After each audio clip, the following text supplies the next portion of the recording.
नमस्कार, मैं professor Jaya Kawade GS college of commerce Wardha के ई लर्निंग सेशन में आप सभी का स्वागत करती हूँ। आज का हमारा लेक्चर है BCom final year Hindi medium के लिए फाइनेंशियल अकाउंटिंग।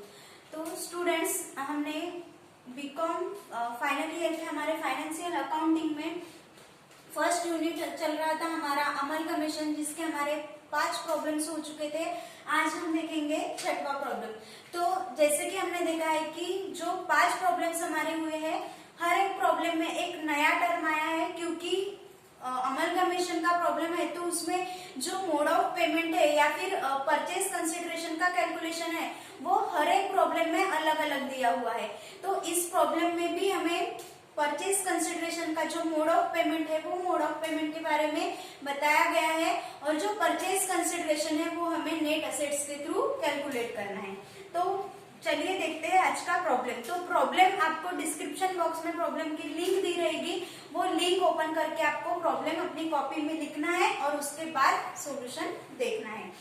तो क्वेश्चन में हम देखते हैं कि यहाँ पे 2 कंपनियां हैं, एक है आभा लिमिटेड और दूसरी कंपनी है प्रभा लिमिटेड। तो आभा लिमिटेड और प्रभा लिमिटेड ये दोनों कंपनियां मिला के एक नई कंपनी फॉर्म हो रही है जिसका नाम है प्रभात लिमिटेड। तो ये अमलगमेटेड कंपनी जो है प्रभात लिमिटेड, ये न्यू कंपनी है, और जो आभा लिमिटेड और प्रभा लिमिटेड है वो जो है वो अपनी वेंडर कंपनीज है, और ये प्रभात लिमिटेड परचेसिंग कंपनी है। क्लियर है? देन उसके बाद में इंफॉर्मेशन में हमें बैलेंस शीट दी गई है आभा लिमिटेड और प्रभा लिमिटेड की, और एडिशनल इंफॉर्मेशन भी बताई गई है। तो देखते हैं एडिशनल इंफॉर्मेशन में हमें क्या बताया है। एडिशनल इंफॉर्मेशन कहती है the assets of Abha limited are taken at book value. मतलब जो आभा लिमिटेड की असेट्स है वो प्रभात लिमिटेड ने बुक वैल्यू पे ली है, एक्सेप्ट मतलब एक जो असेट है वो छोड़ के। तो वो कौन सी असेट्स है? Plant and machinery. तो प्लांट एंड मशीनरी का यहाँ पे वैल्यू दिया है, plant and machinery which is to written down by ₹61,200। तो आभा लिमिटेड के बैलेंस शीट में जो प्लांट एंड मशीनरी का अमाउंट है वो प्लांट एंड मशीनरी का अमाउंट हमें रिटर्न डाउन करना है, रिड्यूस करना है, कम करना है। कितने अमाउंट से? 61,200 से कम करना है। मतलब जो अमाउंट दी गई होंगी उससे 61,200 हम माइनस कर लेंगे। देन उसके बाद बताया गया है बाकी की जो असेट्स है वो बाकी की असेट्स बुक वैल्यू पे ली गई है। Then Prabha are to be taken over at book value except the debtors. मतलब जो प्रभा लिमिटेड है, प्रभा लिमिटेड की जो असेट्स है वो सभी की सभी असेट्स बुक वैल्यू पे ली है, एक्सेप्ट मतलब एक असेट छोड़ के। वो कौन से असेट्स है? तो डेटर्स है। डेटर्स कंसीडर किया है वर्थ ₹1,98,000। तो डेटर्स जो एक्सेप्ट किया है उसका अमाउंट है ₹1,98,000। देन कहा गया है liabilities of both the companies are taken at book values. तो जो लायबिलिटीज है वो सारी की सारी लायबिलिटीज बुक वैल्यू पे टेकन ओवर की गई है। तो ये हुआ assets and liabilities taken over के बारे में इंफॉर्मेशन हमें यहाँ पे दी गई है। नेक्स्ट शेयर कैपिटल बताया गया है। जो नई कंपनी है प्रभात कंपनी, इसका शेयर कैपिटल बताया है 48,000 preference shares of ₹10 each.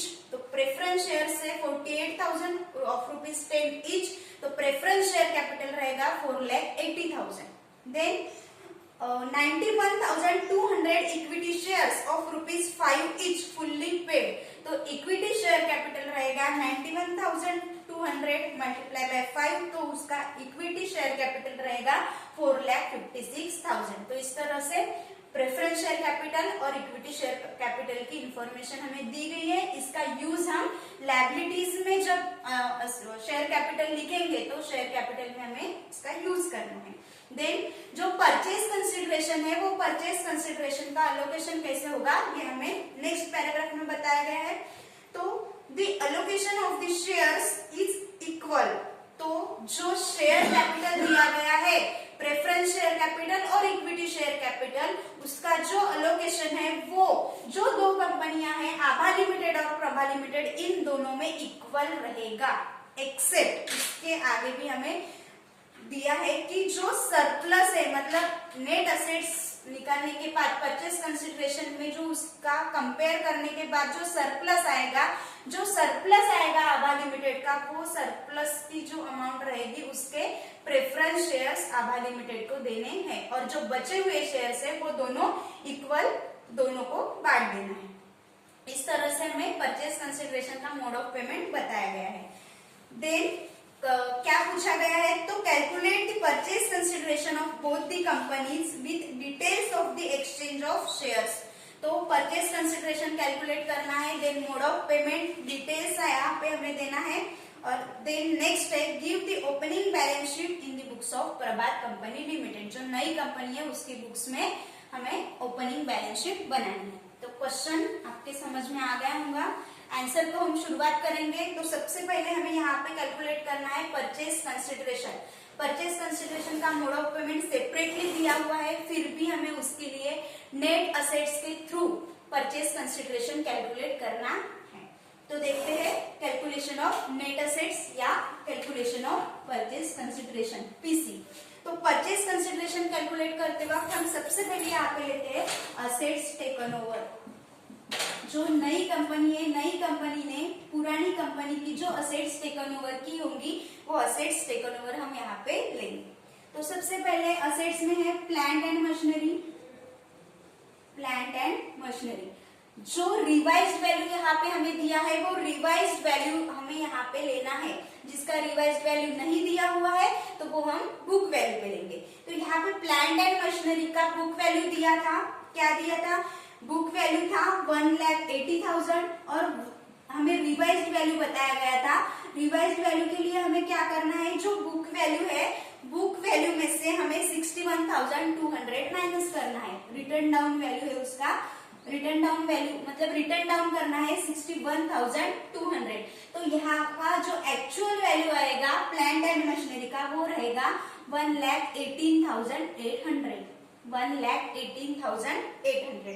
Then Prabha limited का जो प्लांट एंड मशीनरी है वो जितना दिया हुआ है बुक वैल्यू पे हम लेंगे, क्योंकि उसके बारे में उसका रिवाइज्ड वैल्यू हमें नहीं दिया है।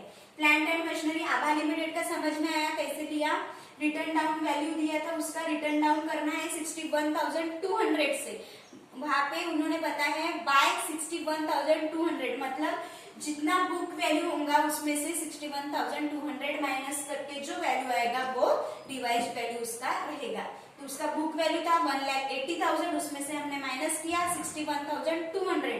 तो यहाँ हमारा बुक वैल्यू आया है 1,18,800। देन सेकंड है हमारी मशीनरी।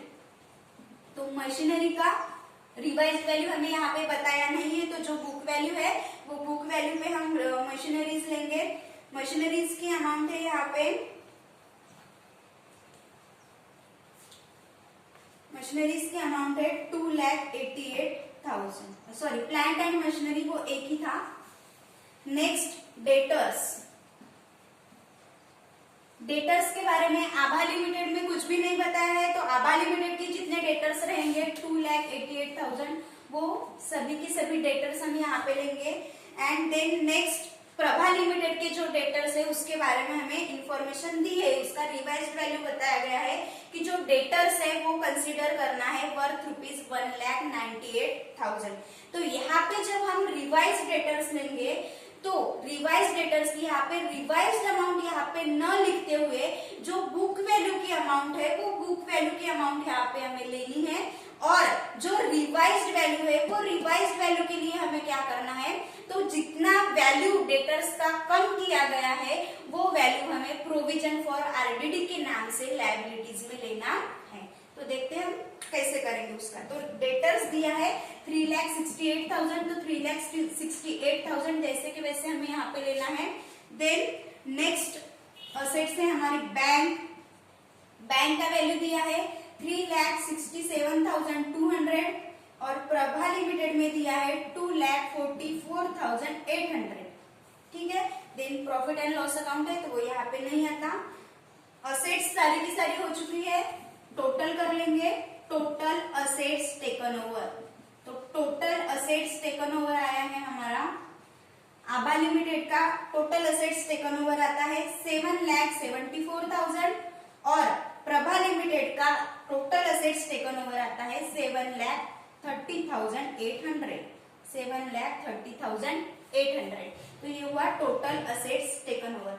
देन हम इसमें से लेस करते हैं लायबिलिटीज एक्सेप्टेड। तो यहाँ से लायबिलिटीज एक्सेप्टेड माइनस हो जाएगा। कौन कौन सी लायबिलिटीज एक्सेप्टेड की है? तो बैलेंस शीट में हमें एक ही लायबिलिटी दी है, वो है सन्ड्री क्रेडिटर्स। तो सन्ड्री क्रेडिटर्स यहाँ से माइनस कर लेंगे। सन्ड्री क्रेडिटर्स का अमाउंट आभा लिमिटेड में दिया है 2,58,000 और प्रभा लिमिटेड का है 1,48,800। 2,58,000 आभा लिमिटेड का है और 1,48,800 प्रभा लिमिटेड का है। देन अब देखिए यहाँ पे हमने डेटर्स का अमाउंट प्रभा लिमिटेड में पूरा का पूरा लिया था और हमें रिवाइज वैल्यूज का बताया था 1,98,000। तो हमारे यहाँ पे डेटर्स कितने दिखने चाहिए? डेटर्स का रिवाइज अमाउंट कितना दिखना चाहिए? 1,98,000।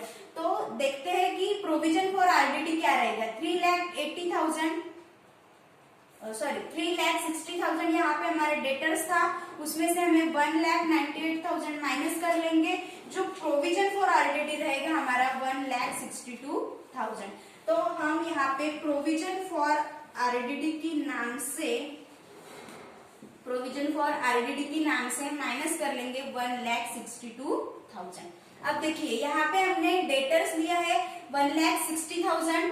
1,60,000 में से डेटर्स 3,60,000 है।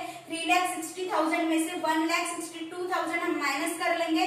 तो यहाँ पे हमने इनडायरेक्टली डेटर्स का अमाउंट कितना लिखा है? 1,98,000। क्लियर है?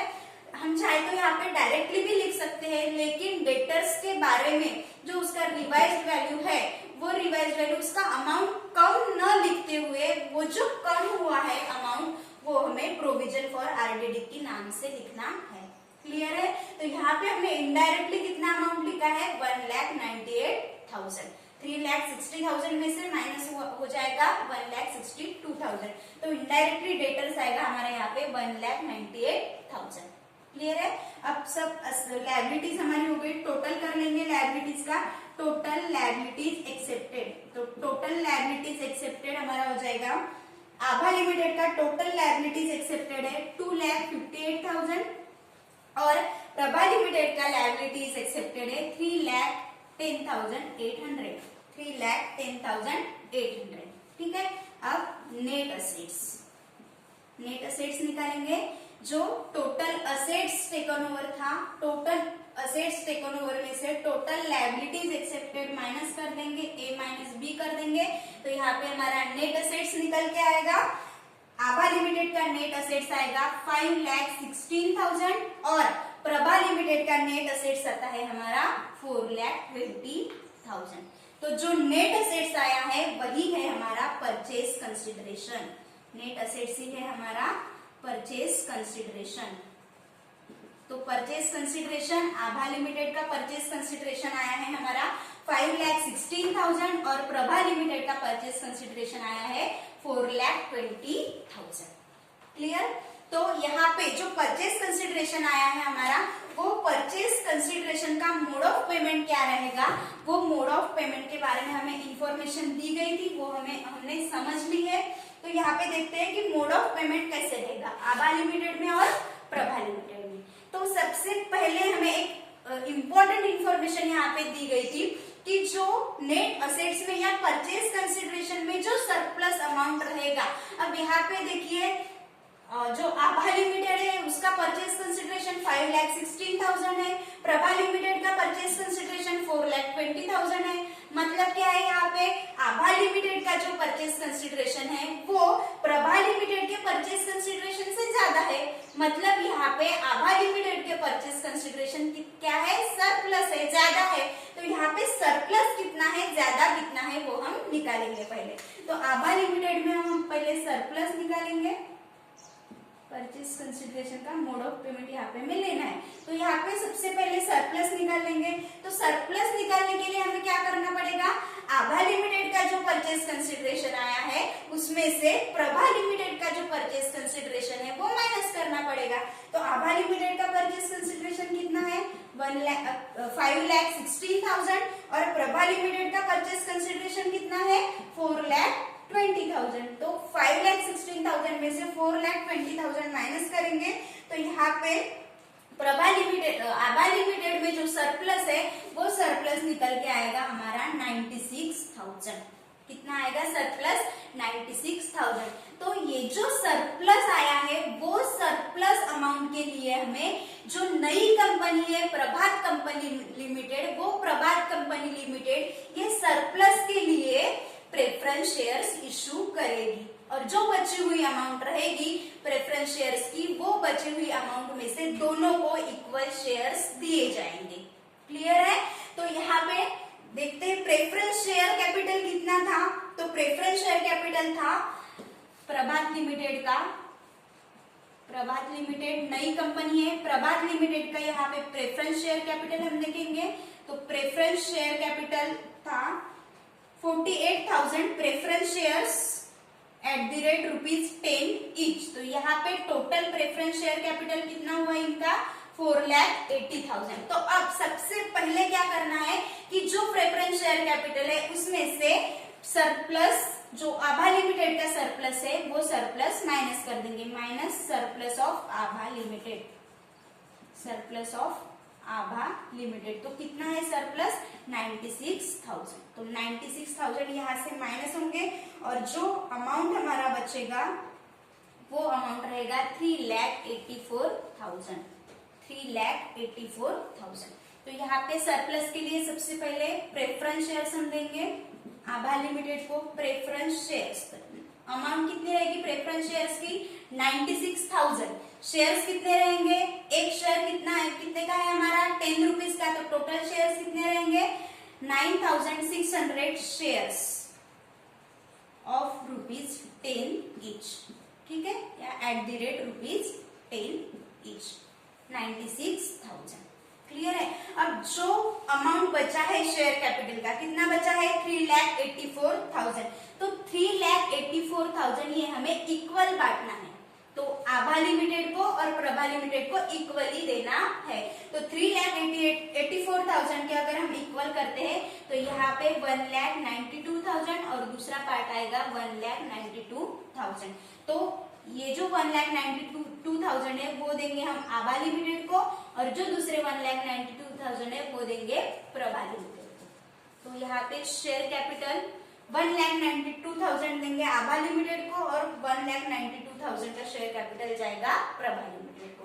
तो यहाँ पे 1,92,000 है तो शेयर्स कितने रहेंगे? 19,200 shares.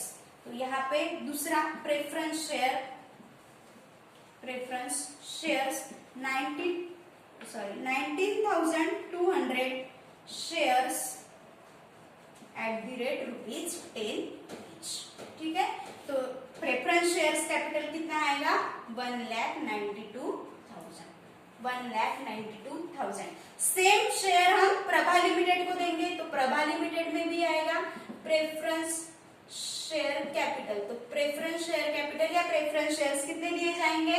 19,200 shares of ₹10 each. Total share capital 1,92,000। तो प्रेफरेंस शेयर कैपिटल इक्वली दे दिया हमने 1,92,000, 1,92,000। क्लियर है? अब प्रेफरेंस शेयर्स खत्म हो गए हमारे पास से। टोटल शेयर्स थे 4,80,000, उसमें से 4,80,000 के उसमें से हमने सरप्लस दे दिया है आभा लिमिटेड को 96,000 और जो बचा हुआ अमाउंट था उसके दो इक्वल पार्ट किए हमने। एक पार्ट गया आभा लिमिटेड को और दूसरा पार्ट गया प्रभा लिमिटेड को। अब प्रेफरेंस शेयर्स का जो मैटर था वो खत्म हो गया। अब देखते हैं इक्विटी शेयर्स। तो दोनों शेयर्स जो है वो इक्वली बांटना था, प्रेफरेंस शेयर्स भी इक्वली देना था और इक्विटी शेयर्स भी इक्वली देना है। लेकिन प्रेफरेंस शेयर्स में पहले सरप्लस माइनस किया, बाद में जो बचा अमाउंट था वो इक्वल किया। अब इक्विटी शेयर्स में जो सारा का सारा अमाउंट है उसके दो पार्ट होंगे। एक पार्ट इक्वली, एक पार्ट जाएगा आभा लिमिटेड को और दूसरा जाएगा प्रभा लिमिटेड को। तो यहाँ पे देखते हैं इक्विटी शेयर कैपिटल कितना था। तो प्रभात लिमिटेड का इक्विटी शेयर कैपिटल जो है वो उन्होंने बताया है 91,200 इक्विटी शेयर्स। तो यहाँ पे टोटल शेयर्स कितने हैं? 91,200 equity shares at the rate ₹5 each, ₹5 each. तो यहाँ पे इक्विटी कैपिटल कितना बनता है इनका 4,56,000, 4,56,000। तो जो टोटल शेयर कैपिटल है उसके दो इक्वल पार्ट होंगे, एक पार्ट आभा लिमिटेड को, दूसरा प्रभा लिमिटेड को। तो एक पार्ट बनता है इसका 2,28,000 का, 2,28,000। दूसरा पार्ट भी बनेगा 2,28,000। ये जो पार्ट है वो जाएगा आभा लिमिटेड और दूसरा जाएगा प्रभा लिमिटेड। ठीक है, तो मोड ऑफ पेमेंट में लिखेंगे हम इक्विटी शेयर कैपिटल या इक्विटी शेयर कैपिटल। कितना शेयर्स कितने होंगे फिर इसके 2,28,000 के, तो शेयर्स होंगे यहाँ पे 45,600। तो 45,600 शेयर्स ₹5 ईच। Total amount 2,28,000। और यहाँ पे प्रभा लिमिटेड में भी सेम वैसा ही इक्विटी शेयर्स या equity share capital 45,600 shares of ₹5 each, total share capital 2,28,000। Clear है। अब टोटल कर लेंगे, जो परचेज कंसिडरेशन था वो परचेज कंसिडरेशन यहाँ पे हमारा टैली हो जाएगा।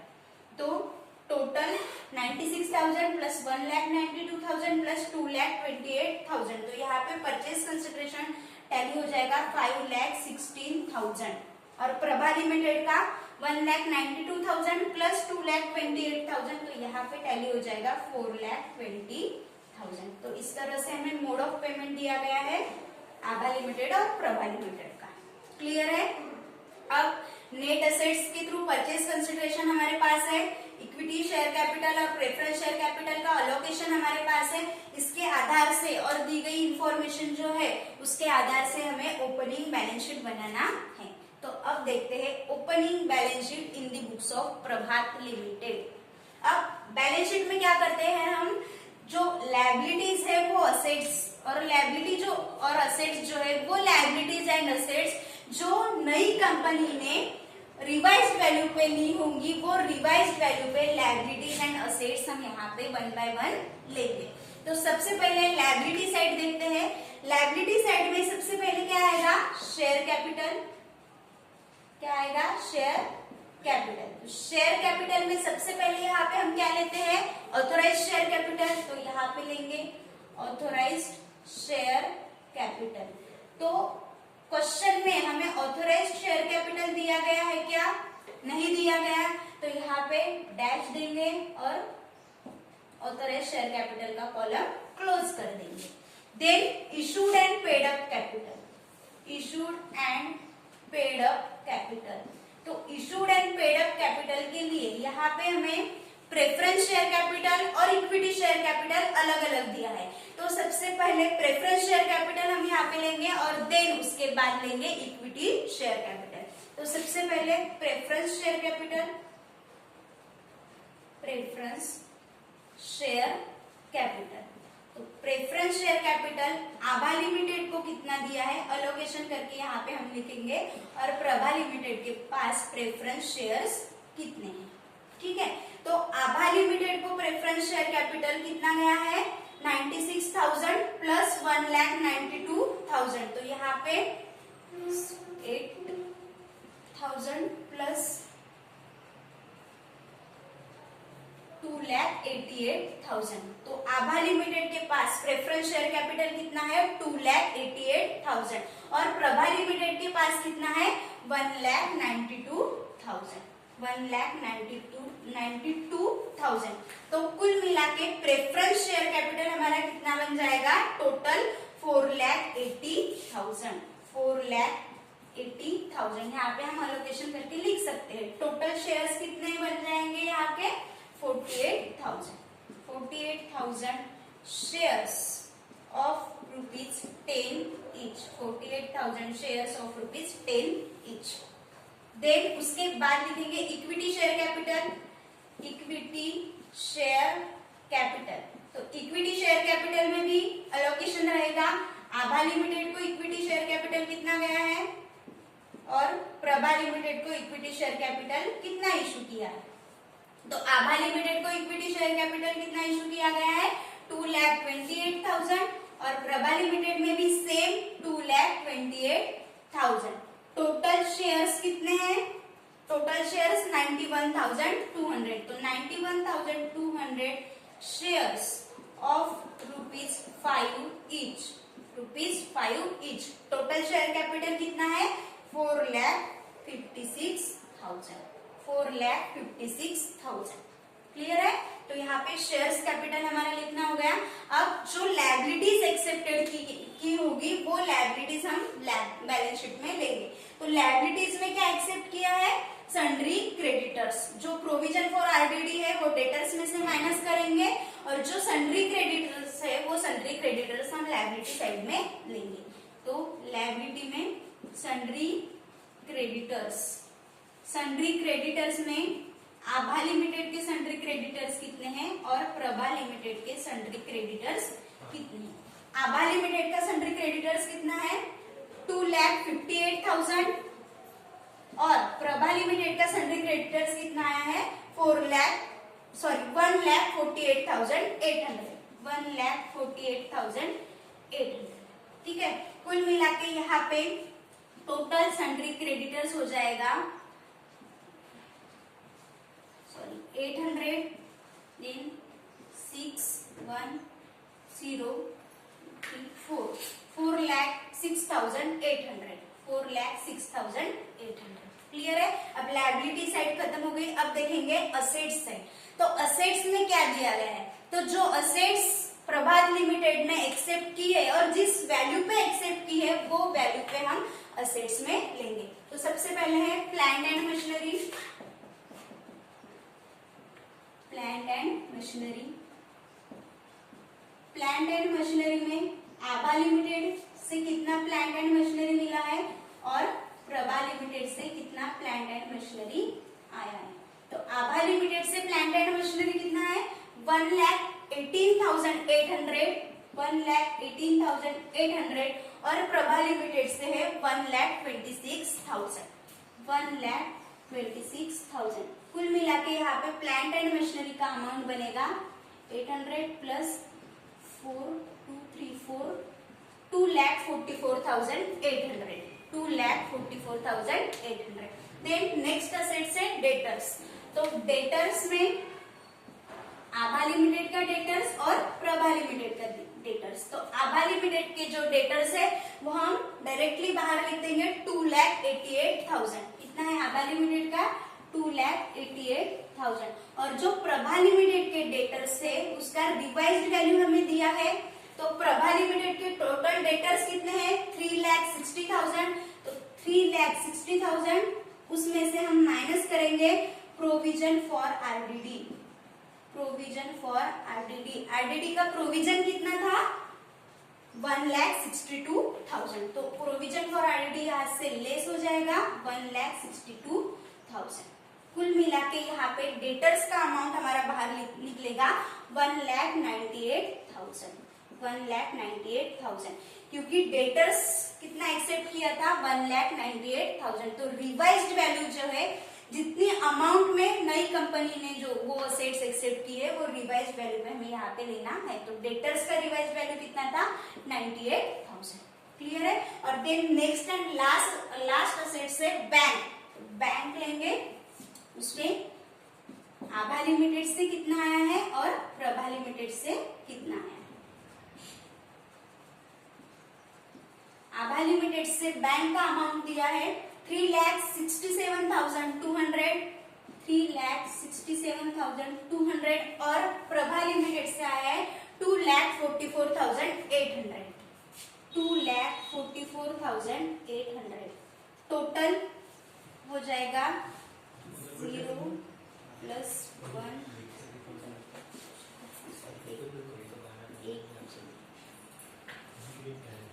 6,12,000, 6,12,000। तो इस तरह से लायबिलिटीज एंड असेट्स हमने लिख लिया। अब यहाँ का बैलेंस शीट टैली कर लेंगे, बैलेंस शीट का दोनों साइड की टोटल कर लेंगे। तो बैलेंस शीट की दोनों साइड की टोटल आ जाएगी हमारी 13,42,800, 13,42,800। तो इस तरह से जो प्रॉब्लम नंबर 6 था आभा लिमिटेड और प्रभा लिमिटेड का, वो आज हमारे यहाँ पे खत्म होता है। जो बेस है नेट असेट्स परचेज कंसिडरेशन का, उस बेस पे आप आभा लिमिटेड के बुक्स में जर्नल एंट्रीज बना सकते हैं, प्रभा लिमिटेड के बुक्स में भी जर्नल एंट्रीज बना सकते हैं, और जो नई कंपनी है प्रभात लिमिटेड उसकी बुक्स में भी आप जर्नल एंट्रीज बना सकते हैं। फिर मिलेंगे नेक्स्ट लेक्चर में एक नए प्रॉब्लम के साथ। तब तक के लिए धन्यवाद।